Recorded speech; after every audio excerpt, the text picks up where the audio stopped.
Hello, and welcome to the Mr. 50mm YouTube channel. I'm Mr. 50mm, and I know that the title might sound like a bit of an exaggeration, but hear me out.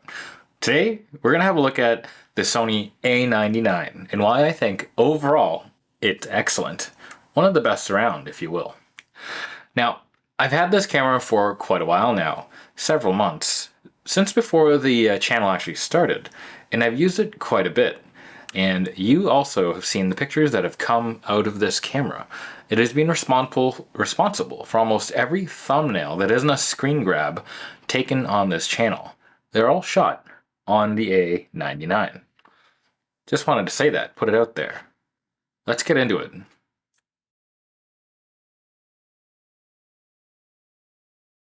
Now, I do want to go over my specific A99. I want to walk you around. As you may notice that looking around at this camera, it has had a bit of a beat up life. You might have noticed also that the lens release button here is white. That is because it is a 3D printed replacement that I made when I bought it. As when it was purchased, it had no lens removal button, just had the little like pole sticking out. So here it is, a replacement one that I made. Additionally, the rear LCD has no more, I think, anti-reflective Cody bits. When I had it initially, the previous owner had treated it quite roughly and the display looked very horrible. So I grabbed some peak polish there and polished the entire rear of the screen until all of whatever coating was on there was removed. So now it looks fairly shiny and fairly nice. There are still some dings on it, but it doesn't look as terrible as it once did. So pro tip, if you see one of these cameras that has what appears to be a screen with like weird coating issues, just remove it altogether. I haven't really noticed a huge degradation in image quality or anything through the back of the screen. It still looks fine to me. It'll look great. Lastly, there was another issue that I had when I purchased this camera.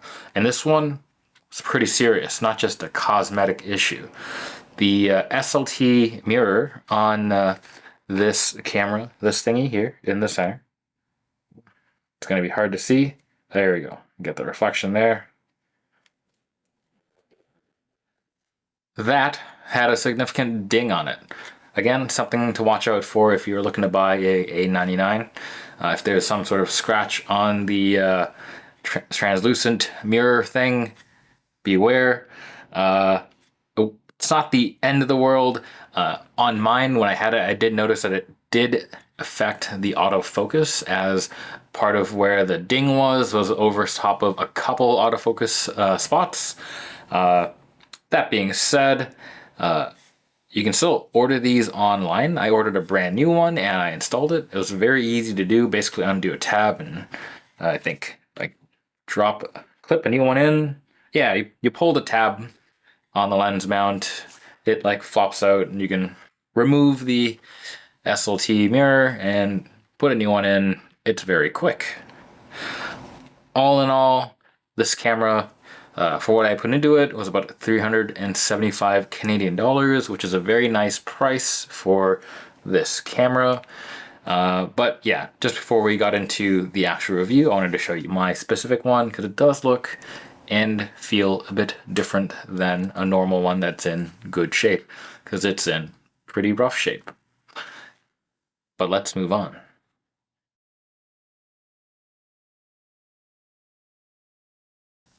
What is the Sony A99? Well, this camera here is Sony's flagship camera, announced on the 12th of September 2012, featuring a Sony/Minolta A mount for your lenses.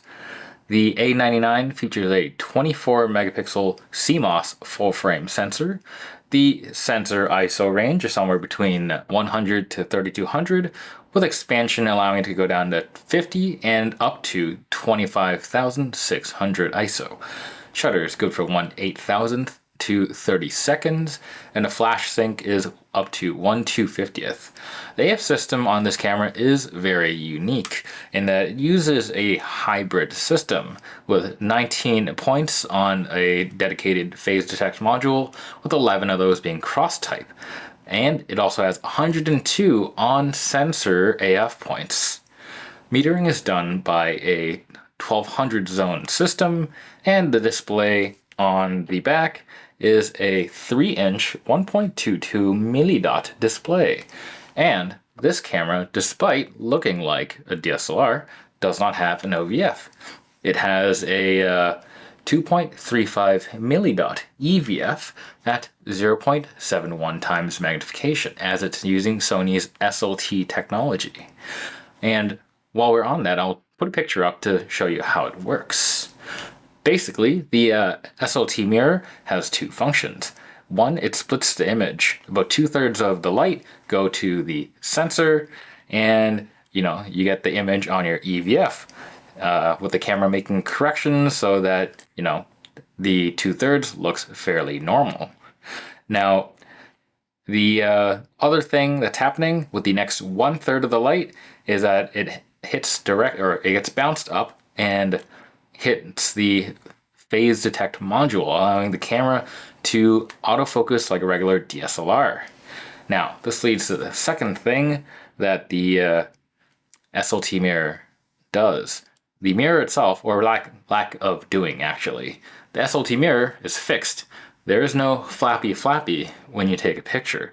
So this allows the Sony to do away with any flappies, which in theory allows the AF to function while the camera is snapping away.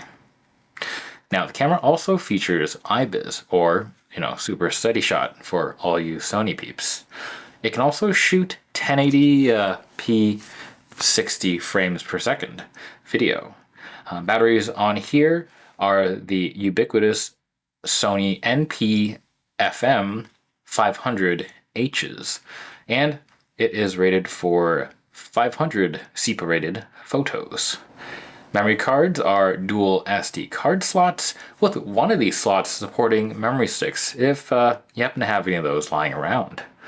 Now, the camera comes in weighing at 812 grams with the battery, roughly 0.81 plana, about 1.8 pounds.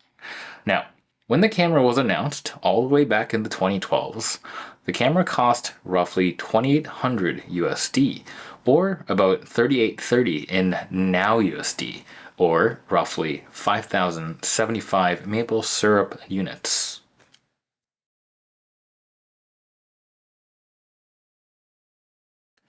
Alright, let's start off with build.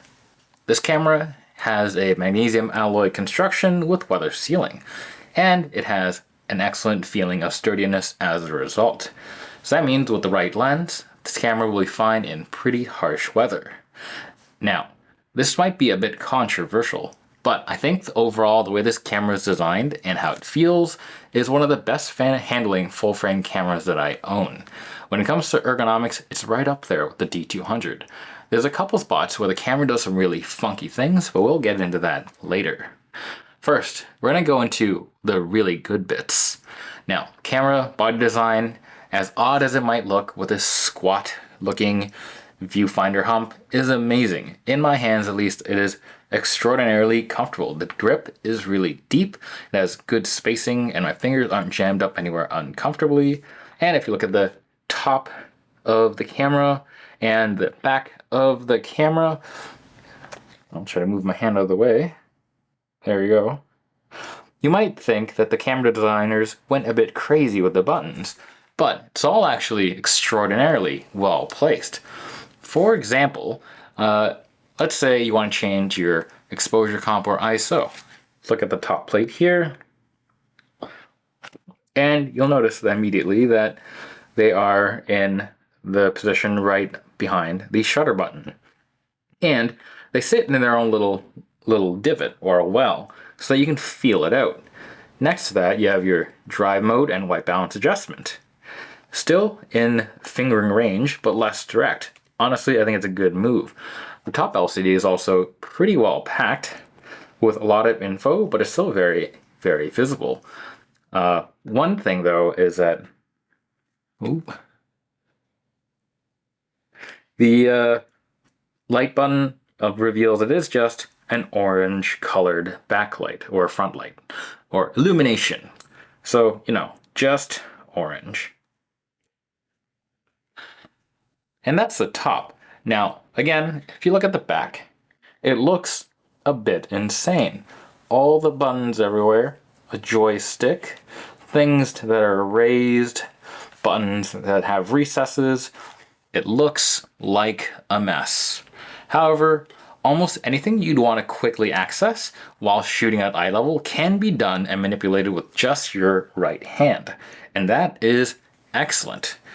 Now, additionally, because this is an EVF and not an OVF, you can even do your image review on in your eye level or at eye level. So it's quite convenient. I actually use this a lot when I'm using manual lenses, so I can very quickly double check focus and see how things are looking. Now, another thing that is really good is that this camera has a considerable amount of customizations.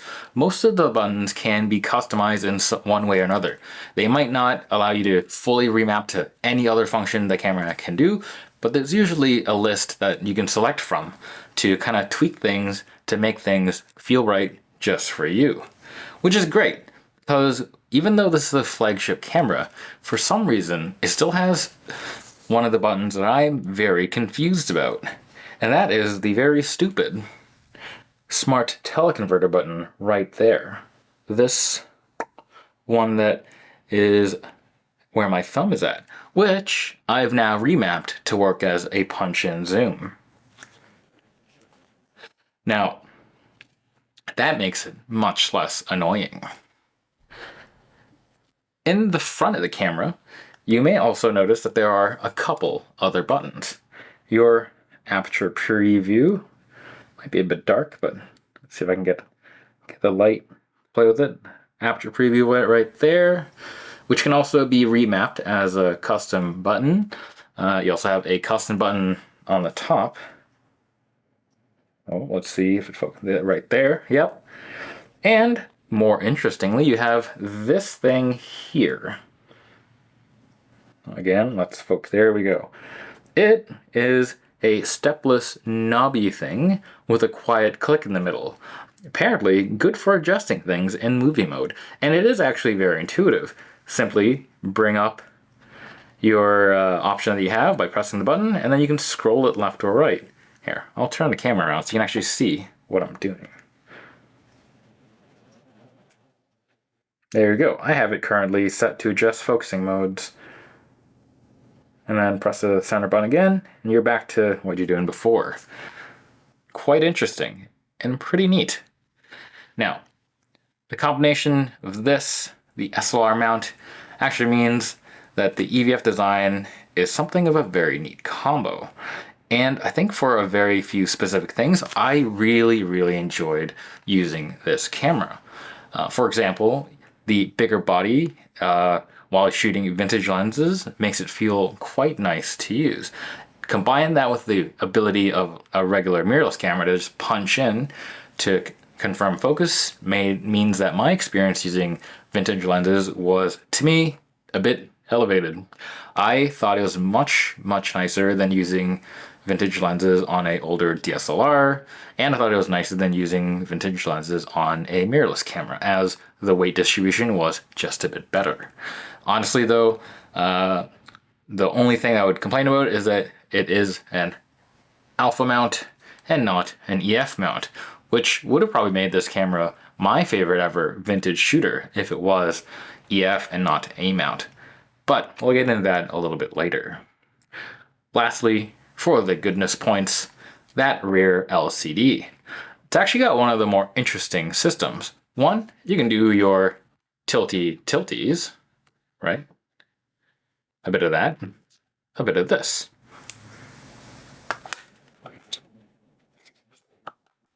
But you can also tilt up like that, and you can swivel it around like this. And if you feel like it, you could also swivel it around like this. It does tilty flippy and more weird articulation. Now, it also can flip inward, something that I wish the previous owner did a little more often. All right, but now we gotta get into things that are a little less perfect. Now, here's something that I found a bit annoying. If you're doing something that is something that like you can't work with in the whatever mode that you're currently in, a big giant window usually pops up to give you an explanation of why it doesn't work. It just annoys me because it covers the entire screen or EVF. Luckily, it doesn't really lock up the camera. You can like half press and it just like goes away, but I find it really annoying. So here, the smart teleconverter is back on, and right now I'm shooting RAW, so you can't use the smart teleconverter. So I'm gonna press the button and you're gonna see a big old window pop up saying, can't do it. All right. Boop. Oh no, and goes away. I kind of wish they had either put that a little lower or like put it right at the bottom or made a noise instead, I don't know, but not pop up a window for the entire screen. Now, that is quite annoying, but not an enormous problem. Something else I think that might be a little more jarring to get used to for people that are coming from just DSLRs would be the startup delay. So this is, in essence, a kind of mirrorless camera. As this one is fixed, you got an EVF. So when you start up the camera, it takes a bit of time, and it's not instant like the 0.2 seconds you get on like a Canon 5D Mark III or whatever. Let's have a quick look. So right now it is off, and I'm gonna turn it on. And it'll take, oh, there you go. So what was that? A second?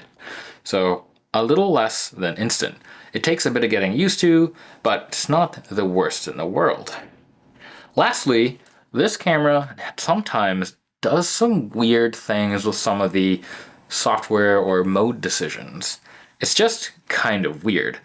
For example, I like auto ISO for a lot of things. I really like using your standard PASM modes. At this point in time, you'd think that these modes are basically a universal thing for most cameras to, be able to predictably do. However, for some reason, if you're doing something like, let's see, having your camera on shutter priority and having your auto ISO on, for some reason, even though if you have a fast prime, like here I'm using the 51.4, you have, your shutter to say 1/200th and your ISO to auto. For some reason, a lot of the times, this camera will decide that, you know what, f4 or 2.8 is where I want to be. So it'll bump the ISO up instead of opening up the aperture to maintain your shutter speed, which is very weird. And I just don't really get it. Most of the times, though, the camera does what you want and you're good to go.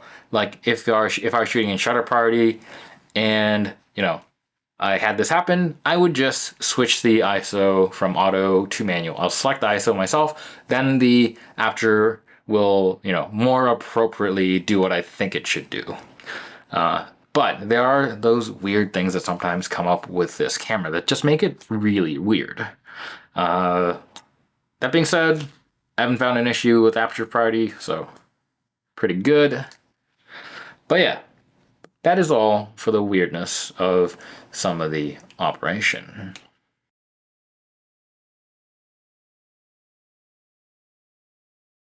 Shooting with the A99, image quality and autofocus. We'll start with the AF. The system is quite funky. On first impressions, it sounds pretty impressive. 19 points on a dedicated module with 109 supplementing it. That's a lot of points at the time. Now, this is where it gets a bit complicated. those 109 sensor points really only come into play in certain scenarios and only with certain lenses. The 51.4 that I have right now is one of those lenses, but even then, it doesn't always come into play. For one, it's not used to acquire initial focus. It's got to be one of the 19 dedicated phase detect module points. So it's mainly used to track objects, and it only works, again, on some lenses. So it won't work on any vintage Minolta glass. So for the majority of the time you're using this camera, unless you only have the lenses that are supported on it, you're only going to be using the 19 AF points on the dedicated module. And with those points, though, you do at least get 11 cross type, and they're pretty good. I've never really had any issues with focusing on them. And of course, the tried and true center focus and recompose has always been a great way to shoot. But that being said, if you are trying to do some sports, you should probably pair it up with one of these supported lenses, or at least fall back on older techniques of framing up and timing your shots a bit more precisely, like you would normally do on an older DSLR. That being said, with all the relatively fancy AF chops and the fancy 109 sensors and whatnot, if you do have one of those quick lenses, the camera can shoot at a reasonable 6 FPS. I mean, it'll do it with your other points as well, just might not track as well. But let's have a listen. That is definitely not 6. Ah, that was on continuous low. All right, now let's try. Pretty good. It sounds a bit strange, I admit. After all, there's no mirror flapping. It's just this noise of the shutter. Now, this is where things also continue to go a bit weird. Basically, when you're doing your continuous shooting, you don't have mirror flappy. So in theory, you shouldn't get much blackouts. However, the way this camera works is that it'll essentially keep doing your image review of the last photo recorded. And, you won't really get a live image. Unless, I believe, you can turn that off. And it will basically keep shooting. But I always tend to have my image review on because I tend to like it. So, you'll just have to remember to change that, I believe. Nope. If you turn off image review while you're shooting, you still only get to see the last image the camera recorded. Just that when it's done shooting, it will continue going back to your live view image. So, pretty weird. Next up is image quality. So the sensor we have is from 2012. So no BSI, no stacking. Just an older conventional front side illuminated CMOS. That being said, this one holds up incredibly well. If you remember the review of my D600, that uses a very, very similar sensor, minus the tweaking from Nikon. So these things are still fairly competitive in today's world of stacked BSI monsters. They're just not as fast. Dynamic range, I find, is still fairly competitive, and while the sensor does have an AA filter, it doesn't seem to impact the sharpness hugely. The sensor resolves pretty well. Now, the only area where the A99 will suffer compared to even cameras of its time is high ISO, and that is due to that SLT mirror kind of stealing a third stop of light, not going to the sensor, instead going to that AF module, as I said. So the photos do tend to have a bit of a noise penalty. At lower ISOs, this is not really noticeable, but when you get to like 1600 and up, you'll notice the increased noise level compared to, say, the D600, D610, or the original A7, or other cameras that use the same generation of sensor. That being said, it's still a fairly good high ISO performance.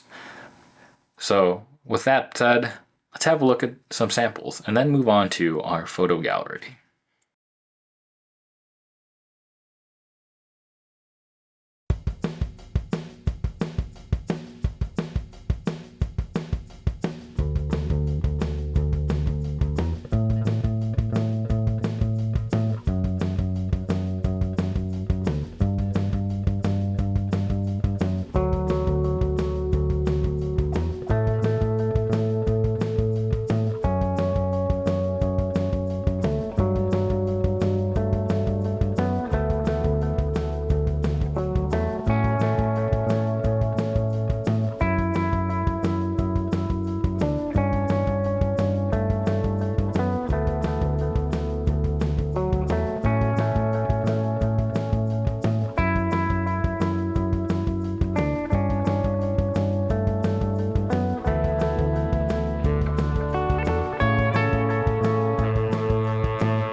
Next up, we have our video gallery.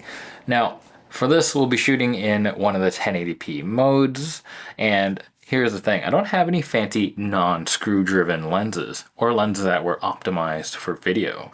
So you will probably hear some motor noise, but we'll see how nice it is to have a dedicated phase detect module in the video mode, or how not nice it is. Anyways, the samples will speak for themselves. Oh, also, I will be using the steady shot in the videos, which does incur a bit of a crop, but I figure it's worth it since I'm hand holding the video that I'm doing for, the A99. But yeah, let's have a look.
Recommendation. Should you look at getting an A99? Well, here's the thing. This camera is actually kind of expensive given its age. I'm looking at them and I see them go for kind of a high price, around 500 to 750 USD, which is kind of a lot more than other cameras of the same age and of similar features, such as the D600, D610, or again the A7 Mark 1. Now, that being said, if you want an OVF, I would say look somewhere else, D600. But if you want the lightness, I'd say again, look somewhere else, A7. But if you're a weird person like me, and you want DSLR size, but also an EVF, look right here. So let me explain why I consider the A99. Now, the first reason is if you have either a mountain of A-mount glass or want to get into A-mount on the full frames at the same time.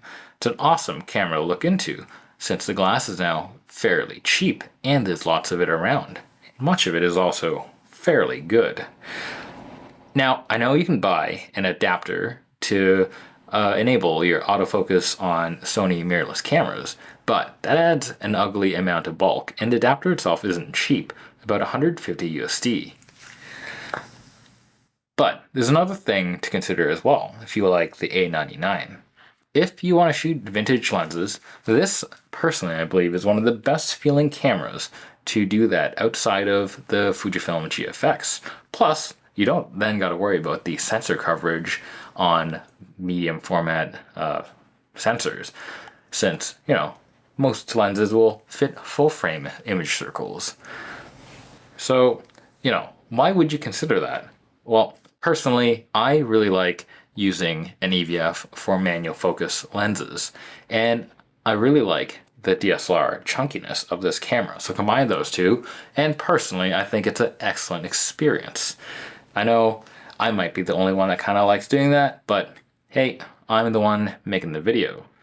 Now, at the same time though, there actually aren't that many lens mounts that can be properly adapted to Sony A-mount.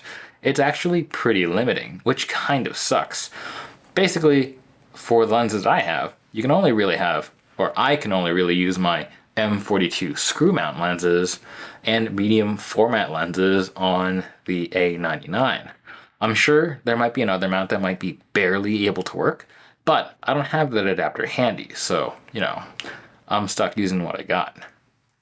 Now, that's why I said that if this camera were made by Canon and it sported an EF mount, I think it'd be freaking perfect, since the EF mount can adapt almost anything to it. Heck, pretty sure you can adapt a potato to EF mount, and it'll focus to infinity, and take sharp photos. But, to get to the point, recommendation, soft yes. The price is a bit high for a camera this old, but if any of the use cases that I brought up apply to you, I'd take a serious look at the A99. Otherwise, though, there are alternatives that'll work. Plus, you won't have to worry about incurring the SLT light loss penalties. Oh, and one last thing, if you are considering this camera, there are two variants of this camera. One with the GPS, which is the model number A99V, and one without, which is the model number A99 without the V. I don't think there's a noticeable price difference, or at least I didn't notice one, but it's something to look out for.